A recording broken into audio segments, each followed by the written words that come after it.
नमस्कार प्यारे प्यारे बच्चों, मैं रसल रघुवंशी आप लोगों का आज इस क्लास में स्वागत करता हूं। मुझे उम्मीद है कि आप जहां भी होंगे स्वस्थ होंगे, सुरक्षित होंगे, व्यवस्थित होंगे, अपने स्वास्थ्य का ध्यान रख रहे होंगे।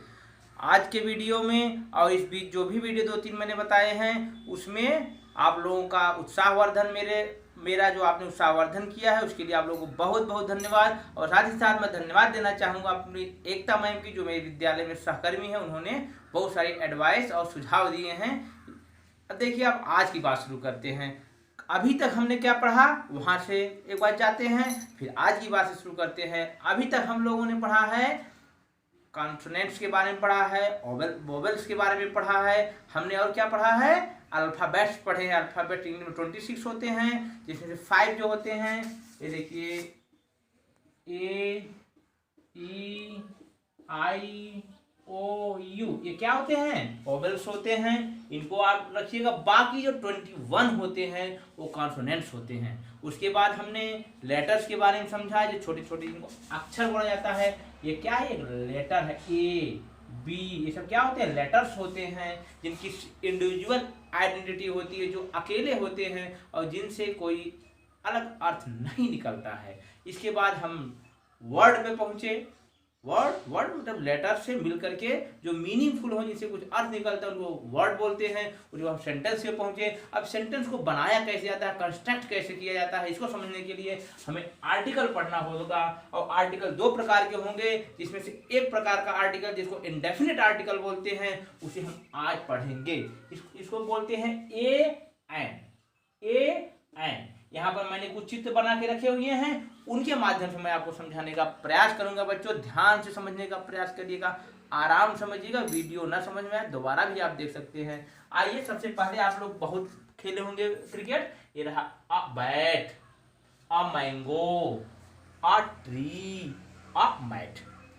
पहला लेटर देखिए, इसमें कौन सा है, bat. B for bat, M for mango, T for tree और एम फॉर मैट। ये हो गया आपका। तो हमें क्या मिला, बी एम टी, लास्ट में फिर एक आपको यम मिला। ठीक, ये जो लेटर्स हैं इनको आप क्या कहेंगे, कॉन्सोनेंट्स कहेंगे ना। ये कॉन्सोनेंट्स हैं।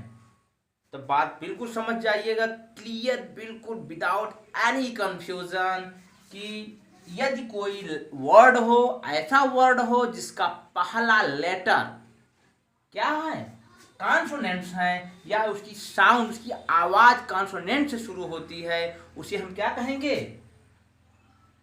आप ए लगाएंगे। वहां पर क्या लगाएंगे, अ। तो ये हुआ a bat, a mango, a tree, a mat.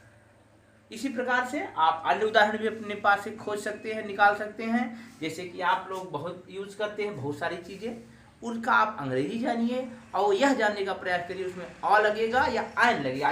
N से अपनी कहानी आगे बढ़ाते हैं। Apple, an apple, an eye, an orange, an umbrella.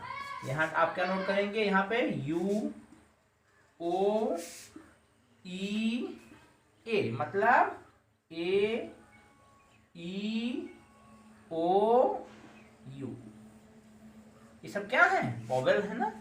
तो ऐसा लेटर, ऐसा वर्ड जिसकी शुरुआत या जिसका प्रोनाउंसिएशन या जिसका साउंड आप वोवेल से शुरू करते हैं, उसे क्या कहा जाता है, उसमें क्या लगता है, एन लगता है। बिल्कुल साफ समझ लीजिए, ऐसे वर्ड जो इसे शुरू होते हैं, वोवेल से शुरू होते हैं, उन्हें क्या कहा जाता है, उनमें क्या लगता है, एन लगता है। और ऐसे वर्ड जो आपके कॉन्सोनेंट से शुरू होते हैं, उसमें आ लगता है। बिल्कुल साफ बात समझ में आई। अब कुछ हम उदाहरण के साथ आगे समझेंगे। हाँ बच्चों, अभी तक हम क्या सीख रहे थे, कुछ हमने यहाँ पर चित्र बनाए हुए थे, जिनके आधार पर, जिनकी सहायता से हमने आपको यह समझाने का प्रयास किया था कि ए एन कहाँ लगता है और कैसे शब्दों के साथ उसको लगाया जाता है। अब हम आपके घर में जो वस्तुएं पाई जाती हैं उनके आधार पर, जैसे मेरे पास क्या है, आइस बैग। ये क्या है, आइस पैक है। ये आइस पैक हो गया। इसी के साथ मेरे पास जो मेरा मार्कर है बच्चों, इसमें डालने के लिए क्या है, इंक पॉट है। तो हमने यहाँ पर भी लिखा हुआ है, ये आपका हो गया ink pot, ice pack, ink pot. और इसी के साथ आपका घर में, सबके घर में होगा पेंसिल। अब फिर उसके बाद आप घर में होगा इरेजर, ये देखिए हमने यहाँ इरेजर लिया है। अब फिर इसके बाद आप सभी लोगों के घर में वॉचेस होंगी, घड़ियां होंगी। यहाँ पर भी हमारे पास भी एक वॉच है, ये रहा वॉच।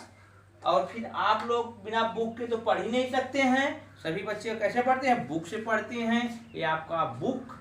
और इसी प्रकार से ये कुछ वस्तुओं के नाम यहाँ पर लिखे गए हैं। पेन तो हमारे पॉकेट में ही है, तो इन वस्तुओं के नाम हमने यहाँ पर लिखे हैं। अब इनके आगे कहाँ ए लगेगा, कहाँ एन लगेगा, इसका आप लोग निर्णय करिएगा। और ये आपका हो जाएगा होम वर्क। क्या हो जाएगा बच्चों, होमवर्क।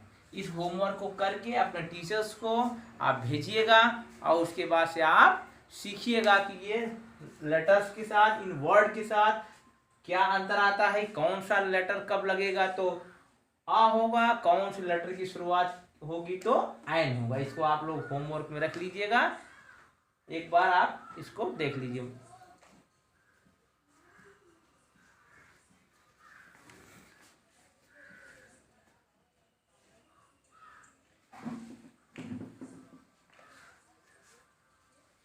ठीक बच्चों, आज हमने क्या सीखा, ए एन।